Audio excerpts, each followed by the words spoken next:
Breaker 19. This is Papa Bear calling in. Testing. 1, 2, 3.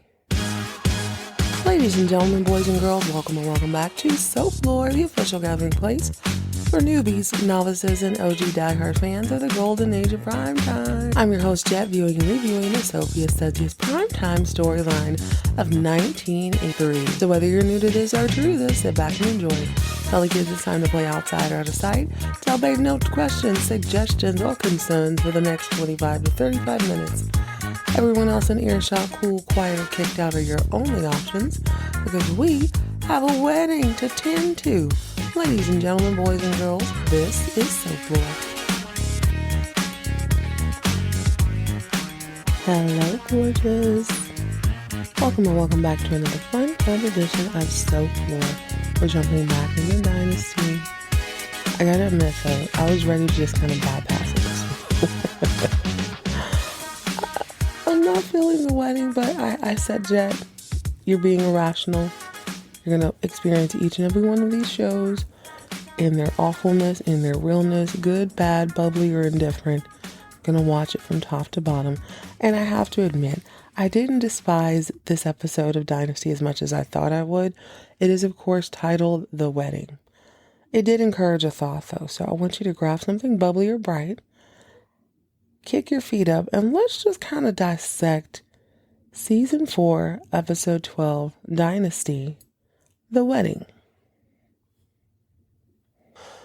Spending so many of my formative years around elderly people has taught me a couple of things. Number one, a schedule is hard to break once it gets really, really comfortable. It's very difficult to stop doing things when they bring you joy and or comfort. And number two, if you stick around long enough, everything comes back around. I'm starting to see it for the first time. The style of pants I adored in the 6th grade are somehow in vogue again. The same music that I listened to in the 90s that was a copy of stuff in the 70s is back again. Everything comes back around. Generally 20 years, give or take. Same old, right? I didn't expect to see the same old on a soap opera again. So it begs the question, how soon is too soon on a repeat story? Apparently on Dynasty, roughly 45 episodes, 45 to 50 episodes, and we can lather, rinse, and repeat. But it's like that thing. You get comfortable. It's hard to change things when they're comfortable or benefiting you in some way. No need to challenge the status quo. One thing is for certain, Dynasty, by season 4, has solidified itself. They know who the stars are. They know what the people want to see. And they're giving it to us. Not giving it to us through any sort of complexities. It's kind of right the whole time. So this episode is basically about the wedding. There are a few caveats. Let's compare the old to the new. On the first wedding, Crystal was Blake's former employee. She was a secretary who just quit her job. She was being celebrated by her coworkers. They were oohing and ahhing over how wonderful and fabulous and amazing Blake Carrington was. And they invited dozens and dozens of people to the wedding. He had one son who he didn't get along with. He had one daughter who was a wild one. There was an ex in the picture, Crystal's. No, it wasn't Crystal's. Oh, it was Crystal's ex, but it was like an ex-lover, not an ex-husband. And they were poised to take over Denver as the second best oil company in all of the land. On season 4, Blake now has 2 sons. He forgot about the long lost one. He popped up. Son he couldn't stand. They now get along just fine. That wild hair of a daughter of his has seemed to calm down, settle down for the moment. She's running a business instead of running through men in Europe. The exes are back, Crystal's ex-husband and his ex-wife. And he still is, as far as we can tell, either number 1 or number 2 in all of Denver as far as oil companies go. There's this book out called Steal Like an Artist. It's written by this kid named Austin Kleon. And it's basically a principle that like nothing is totally original. Be a good person, blah, blah, blah. Be boring. That's how things get done. Basically, he lays out a sort of a generic framework how to be a creative even when you're not feeling like it. One of his more interesting thoughts is be boring. Can't be creative all the time, so set a routine. I would argue that in a creative position, such as a writer for a hit television show, the amount of pressure on your shoulder has to be immense, especially when the show is a smash hit. You can't very well steal just blatantly from other shows that are a competition per se, but you can borrow factors here and there. But the best place to steal, why not steal from your own past? It's not really stealing at that point, right? You're just kind of elaborating on a previous thought. I changed my mind about halfway through this episode. I was ready to just be completely done with it. But Dynasty does what Dynasty does best. They're going to show up. They're going to talk you half to death through any plot holes in their story. And they're going to be pretty. This episode did not disappoint where that is concerned. A little bit of the old, a little bit of the new, a little bit of what's comfortable, and we'll see what it do. Okay, the cough medicine is kicking in. I've got about 20 minutes. Let's get this done. So what I left off on the last episode, not that there was much to leave off because it was really just basically that party. There was a scene after Blake and Crystal announced their remarriage to each other at the carousel ball where you can see that Alexis was a little bit annoyed by the news. She's like, oh my God. She actually caught Crystal and Fallon in the bathroom and they were all sitting in front of the mirror so we, the audience, could drink in all their fabulous sequin gowns and big Zsa rings. Well, Alexis is looking in the mirror. She sees Crystal's ring and she's like, damn, girl, what is that? Oh, you know what it is, Alexis. And by the way, baby, you're not invited. Now here we go with these old people habits. The geriatrics taught me a good routine will keeps your day predictable, keeps your day going. You don't have to worry about anything running awry because you've done this for the last 50 years. Austin Kleon says be boring. It's how you get things done. But sometimes this routine will be your demise. Enter Alexis. Now she don't want Blake. She don't want anything to do with him. Her company is expanding, it's growing. She's gaining respect as a businesswoman, but what can she not let go of? Blake and his happiness. She just can't let it be. So this episode, she's cooking up a scheme to make sure that she is going to interrupt this wedding one way or another. All of a sudden, she needs to talk to Blake. He and Crystal are doing something very confusing. I don't know if they're going on like a pre-wedding honeymoon. They get on a plane, which is not as nice as Dexter's, by the way. Blake's has all this wood paneling, while Dexter's is sleek and chic. But now that I'm saying it out loud, this is 1983, so maybe the wood paneling made him look a little richer. I don't know. Either way, Dex's plane is nicer. He and Crystal are kind of running about. They're trying to get things in order before they spend their honeymoon in South America. Now, through various just really boring impromptu schemes, Alexis shows up to the office to talk to Blake. Hey, we need to talk about that art studio that I left little Blake. I think we need to turn it into a playhouse. And Blake's like, dang it, Alexis, don't you show up on my wedding day with no bull. I'm not playing with you. You better not show up with no truck. I see anybody there, I'm throwing them out on their ass, or my security's going to drag them out by their hair. I'm not playing with you. Don't play with me. Okay, fine. So that doesn't work. She ends up giving Steven like over 1,000 shares of her company for his birthday. This is the day of the wedding. And she wants him to tell his father at the wedding. He's like, Ma, is that why you gave them to me early? My birthday's not for 2 weeks. She's like, yeah. Well, she goes, well, what are we doing for your birthday? I want to throw you a party. He goes, you'll have to talk to Claudia. Can it be the day before or the day after? She's got a little something planned. Alexis is immediately offended. Like, well, she didn't call me. It's nothing personal. It's just that it's going to be a birthday / welcome back to the family, Crystal / and she's like, oh, okay, I see.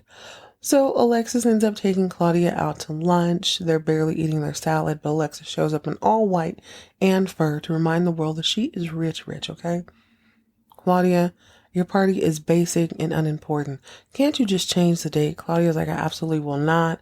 I need Stephen and his daddy to be on one accord.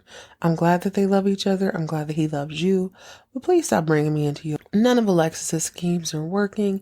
She has been calling Dexter this entire episode. He's not answering the phone. He's always very busy. So I'm thinking, oh no, Dex, please tell me you're not playing her. He's not playing her. He's just like working. He's not available. It's not the 2000s where you have a phone on you. So eventually he does show up and they end up making love in her office. And once they're done, she's like, hey, let's get into the precious metals the emeralds and jewel business. Minerals. That's what she said, minerals. Hey, yeah, let's get into the mineral business. Cool, I'll book us a flight to Rio. Now that tickles Dexter's ear because he knows, just like she knows because it was in the paper, that Crystal and Blake are going to go to Rio for their honeymoon. So he's like, oh God, are you really this hung up on this guy that you can't even let him enjoy his day? You have to go down there and stalk him? Listen, I'm not sharing my woman with anybody. That's pretty much all that happens with Alexis this episode. She looks amazing. She does not get invited to the wedding, but she does formulate a plan to at least interrupt the honeymoon of Blake and Crystal Carrington. While Alexis's plans may have fallen through, it appears that Kirby has a very unusual plan. She and Jeff have fallen sick over some period of time right before the wedding, but he seems to have made a full recovery. She has not, although nobody else can really tell. She's not letting on how sick she is. She and Jeff are both kind of grouchy for no real reason. He's annoyed at her. She's annoyed at him. They're still sleeping in the same bed. Doesn't this mansion have over 50 bedrooms? I can't understand why you don't just slip into one of the other ones. He can tell that there's something wrong. She just won't show it. So when he leaves the room, she's doubled over in pain. She's sweating profusely throughout the entire episode. So I think she's trying to lose the baby. Like she knows something's not going on. But she refuses to go to her appointment. Peter the defibrillator does keep his appointments. He shows up at La Mirage to pick up Fallon for lunch or something, right? Well, Claudia the stallion is working and she sees him. Oh, hey, Pete, how's it going? Wonderful. And he's talking to her in that stupid accent and he's talking about how he has some people coming into town, some horse people, and he would really like to have a north-facing window or something. It's better for sketching. And Claudia, being like the grateful little puppy she is, she goes, oh, yeah, I'll take you into Fallon's office and we'll just leave her a note so that she knows to give them northern exposure when they show up. So she's bent over the desk and she's tooting that thing up because she is Claudia the stallion. Well, defibrillator can't hardly keep his hands to himself. He's watching her sway back and forth seductively. Now, why she's writing with her butt, I don't know. But she is. She's writing this note, and it's like every stroke of the cursive, I guess she's swaying her hips. He gets in some sort of trance or something, and he saunters over to her. Next thing she knows, he's bumped up against her. She's like, oh my, Peter. And he's like, oh my gosh, you're very pretty. You're very beautiful. You're very attractive. And I'm thinking, God, I hope he continues. I wonder how many adjectives he can come up with. You're exquisite, you're divine, you're lovely, you're pleasant to look at, you're pleasing to the eye, you're appealing. Oh, the defibrillator. Anyway, she is freaked the F out. But he is none the wiser. He's just kind of pushing through. He's not blinking.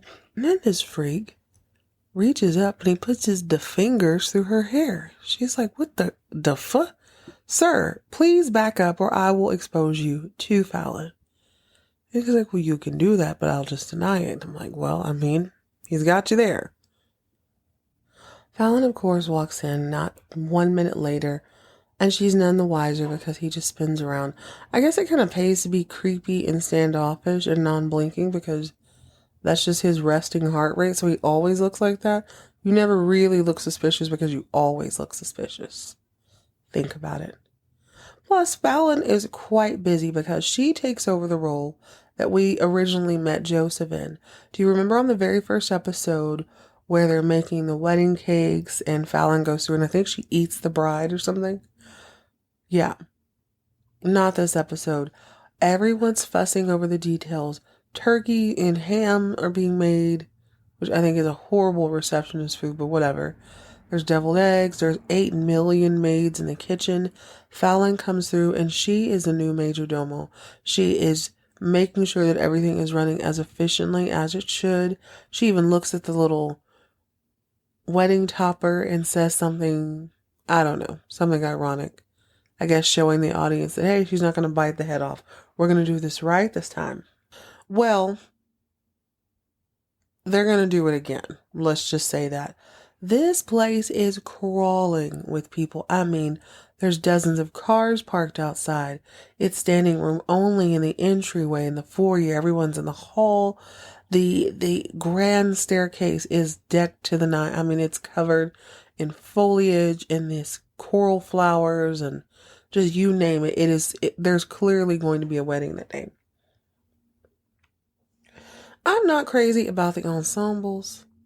Crystal looks amazing. Crystal goes, instead of getting a white gown or a white business suit, she puts on this really beautiful baby blue skirt suit with a silk hat. It's all silk and it has these really elaborate leaves in the same color on her shoulders. I don't know if I'm describing it quite right. I guess it would be leaves, even though they made me think of flowers. So petals. Why don't we settle on that word? With these beautiful silk petals on her shoulder, and she's wearing a silk hat that matches, but it looks like the flower is a flying star that is sliced through her hat, so you can see like half of the flower on the outside of the hat, and the other half of the flower is like cradling her face. It's so dope. It is so beautiful. But let me tell you about this entrance. So instead of walking down the aisle, having one of the boys walk her down the aisle, or Jeff, Jeff is family, but not quite a son. What the Carringtons decide to do is have all their guests come in and they're greeted and whatnot. And then they're going to usher them off into the actual room where the ceremony takes place, which is much, much smaller. By my calculation, they had to cut the guest list in half in order to get these people into this room, because it went from being like 100 people to like 40. So all the guests are waiting inside. Let's just use the word chapel for the sake of this argument. All the guests are waiting in the chapel, and it is nothing but close family waiting in the foyer and at the foot of the stairs. They're going to wait for Crystal to arrive. So it is Fallon, who looks like she robbed my girl Loretta Lynn. I love me some Loretta Lynn. She looks like she robbed her and bedazzled an outfit. She's wearing this hideous coral fringe. Yes, I said coral and fringe in the same breath. Silver fringe at that outfit. She looked like she got in a fist fight with a poodle. She looks deranged, demented. She looks crazy. She's in coral with shimmy Cocoa Puff type slashes all over it. Steven and Adam are in a black tux. They look exactly like Blake. They look wonderful. Claudia came in just a neutral number. It is flesh colored. It's lace. She looks great. Who else is waiting? Oh, Kirby and Jeff are waiting. Of course, Kirby is in a maternity suit. It's like a dark color, but you can tell she don't feel good. She's fighting through it. She's powering through it, but she's not feeling great. So they're all at the foot of the stairs, and Crystal comes marching out, holding her bouquet in her little blue dress outfit. I'm thinking, why do you need to walk down the staircase aisle? So she walks down the stairs. It's all very, very dramatic. It's all very reminiscent of when Steven came home with his brand new face and he got to meet the baby for the first time. It feels very much like that. So I'm assuming this is Dynasty staple. There has to be a moment every season where someone comes down the stairs in a dramatic fashion. She comes down and, she's fighting back tears, looking into Blake's eyes, and then he walks her into the chapel. They're married. It's blah, blah, blah. Only other little tidbit I feel like worth showing, there's two, is when all the guests first arrive, Kirby is, of course, trying to talk to everyone, but you can tell she's getting overwhelmed. So she escapes into the library, where shortly thereafter, Adam runs in there. So Adam runs in and he's like, listen, please don't let Jeff be my baby's daddy. I want to be my baby's daddy. And I'm willing to expose you. Like, I'm a lawyer. I'm not in the mood for this crap. I want to raise that kid. She goes, relax, weirdo. Jeff and I are getting a divorce, so you don't even have to sue me. Don't even worry about it. It won't be a Colby. It won't be a Carrington. He's going to have my name. And Adam's like, oh my God, that's great. Cool. So y'all are breaking up? You want to marry me instead? She's like, no, that's not at all what I said. He looks like he's off his meds. That's what he looks like. Also, right after the wedding, everybody is just, at the reception. They're not eating turkey. They're not eating any of the food. One of the turkeys is like wearing a fondant case. Is that a thing? I'll describe it better at another time, but it's like they decorated the turkey with roses, but it looks like they dipped it in fondant and put the roses on it. I don't know if it was in a holder. It was very strange, but very rich, I'm assuming. Anyway, everybody's sitting around getting food and things, and Claudia is staring in a way, she's just kind of standing in a way where she can see the defibrillator in front of her with Fallon. And creepy Peter is rubbing Fallon in this really seductive way. It's like really gross. And he's coming on to Claudia in that way. So she's just rolling her eyes like, God bless. Creeped out. I've lived in an insane asylum for months on end, and I've never been more creeped out than I am right now. Luckily, there's a much nicer Peter at the party. So you got Peter the pervert and Peter the pianist. The pianist Peter seems to be famous. What's his name? Peter Duchin? I figured he was famous because they go over and they talk to him. It felt just like it did at the carousel ball, like they're stopping people. And you can always tell when someone is a guest star because they're never good actors. Even people playing themselves. Dare I say it, most of the time when people play themselves, they kind of suck at it. Do y'all remember that movie back in the day, Blue Chips? When it had Penny Hardaway and I think Shaquille O'Neal was in it. Terrible. And they were basically playing themselves. Horrible acting. Peter had 4.5 words to say and he damn near tripped over all of them. Okay, guys, I think this is a great place to stop. That's it. That's all for this episode of Dynasty. I left a couple of tiny little things out, but I'm sure we'll be talking about that first thing the next time we discuss Dynasty. In the meantime, in between time, don't ever let something like not being invited stop your devious plans. Rack up your frequent flyer miles. If they won't invite you to the wedding, you make sure you ruin that honeymoon. Stay hydrated, stay moisturized, stay out of fringe and coral, and keep all of your drama on TV.